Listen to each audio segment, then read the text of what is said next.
रहे हैं file processing system या फाइल सिस्टम को that was used before database management system. मतलब डेटाबेस मैनेजमेंट सिस्टम के आने से पहले जो डाटा स्टोरेज सिस्टम हर जगह पे इस्तेमाल हो रहा था that was file processing system, जिसमें सारा डाटा फाइल्स की सूरत में स्टोर किया जा रहा था। तो फाइल प्रोसेसिंग सिस्टम की अगर हम लोग बात करें तो file processing system uses set of files for each department in an organization. हर ऑर्गेनाइजेशन जो है उसके जितने भी डिपार्टमेंट्स हैं, हर डिपार्टमेंट का अपना सिस्टम है, अपनी फाइल्स हैं। फॉर एग्जांपल हमारे पास ये एक ऑर्गेनाइजेशन है जिसमें एक एम्प्लॉयज़ का डिपार्टमेंट है, second one is customers and third one is sales. ठीक है, एक एम्प्लॉय डिपार्टमेंट है, एक कस्टमर डिपार्टमेंट है और थर्ड वन हमारे पास सेल्स डिपार्टमेंट है। तो एम्प्लॉय डिपार्टमेंट से रिलेटेड जितना भी डाटा है वो सारा का सारा एक फाइल में होगा। कस्टमर डिपार्टमेंट से रिलेटेड जितना भी डाटा है वो सारा का सारा एक फाइल में होगा और सेल से रिलेटेड जितना भी डाटा है वो सारा एक फाइल में होगा। और ये जो फाइल प्रोसेसिंग सिस्टम है it was used in organisations. जितनी भी ऑर्गेनाइजेशंस थी वो इसी को इस्तेमाल कर रही थी डेटाबेस मैनेजमेंट सिस्टम के आने से पहले। लेकिन इस सिस्टम में क्या था, बहुत से इश्यूज थे, बहुत सी प्रॉब्लम्स थी जिसकी वजह से सारी ऑर्गेनाइजेशंस और सारे इंस्टीट्यूट जो थे वो सारे के सारे शिफ्ट कर गए किस पे, डेटाबेस मैनेजमेंट सिस्टम पे। इसके जो ड्रॉबैक्स हैं उनमें सबसे पहले तो था data redundancy. Data redundancy means duplication of data.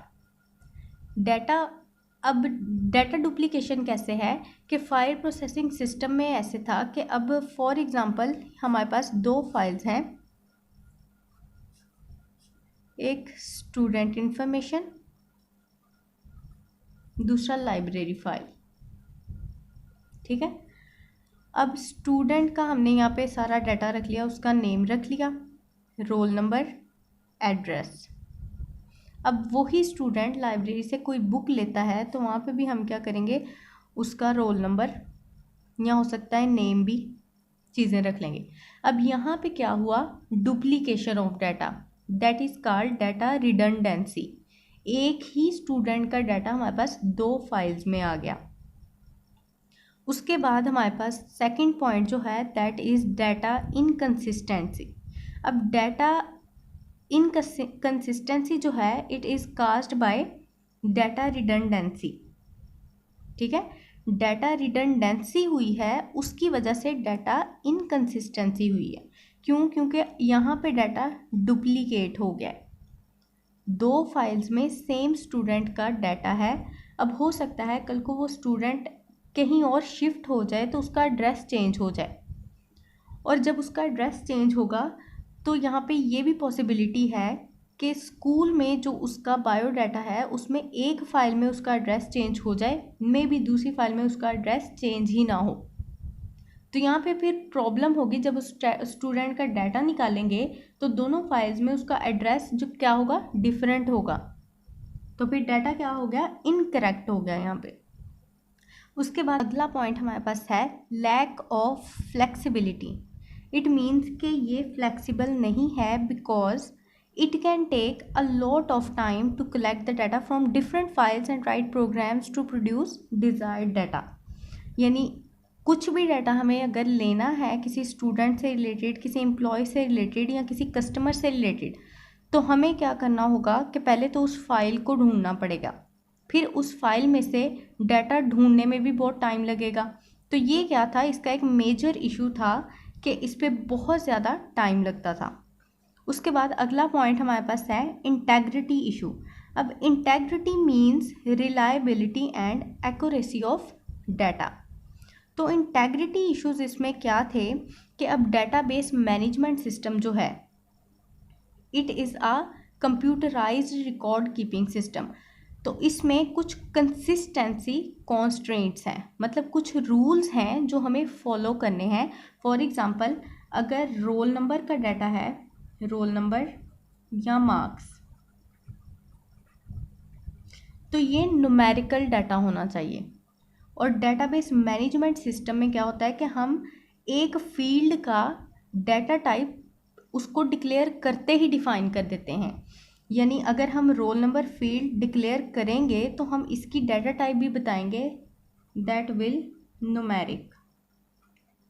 यानी इस फील्ड में, इस कॉलम में जब भी डाटा एंटर होगा तो वो न्यूमेरिक डाटा होगा, यानी 1 2 3 की फॉर्म में। इसके अलावा इसमें अगर टेक्स्ट लिखेंगे, फॉर एग्जांपल अगर 1 लिखेंगे तो एक एरर जनरेट होगा और एरर मैसेज हमें बताएगा कि इस फील्ड की जो डाटा टाइप है that is numeric not text. ठीक है, तो फाइल सिस्टम पे इंटेग्रिटी इश्यूज ये थे कि इस तरह के कंसिस्टेंसी कॉन्स्ट्रेंट्स को अप्लाई करना बहुत मुश्किल था। उसके बाद लास्ट पे हमारे पास है सिक्योरिटी प्रॉब्लम्स कि file processing system doesn't provide adequate security on data. इस पे कोई सिक्योरिटी नहीं है, जो फाइल जिसके भी पास है वो मुकम्मल अथॉरिटी रखता है उसके सारे डाटा को असेस करने की। लेकिन डेटाबेस मैनेजमेंट सिस्टम में क्या था कि हम जिस बंदे को जितनी असेस देना चाहें अपनी मर्ज़ी से दे सकते हैं। फॉर एग्जांपल अगर चेयरमैन ऑफ द डिपार्टमेंट है तो हम उसको पूरी असेस देंगे कि वो फाइल में से जो मर्ज़ी डाटा चाहे असेस करे, डिलीट करे या मॉडिफाई करे। इसी तरह स्टूडेंट्स को हम असेस यही दे सकते हैं कि वो सिर्फ अपने डाटा को देख सकते हैं, ना वो उसको इंसर्ट कर सकते हैं, ना वो डिलीट कर सकते हैं, ना वो मॉडिफाई कर सकते हैं। इसी तरह टीचर्स हैं, वो मॉडिफाई कर सकते हैं लेकिन कंप्लीट असेस हम उनको भी नहीं देते। लेकिन फाइल प्रोसेसिंग सिस्टम का ये एक बहुत बड़ा ड्रॉबैक था कि इसमें लेस सिक्योरिटी थी, यानी जिस बंदे के पास जो फाइल है उसके पास उसकी कंप्लीट असेस थी। तो ये हमारे पास कंप्लीट फाइल प्रोसेसिंग सिस्टम और उसके प्रॉब्लम्स हैं।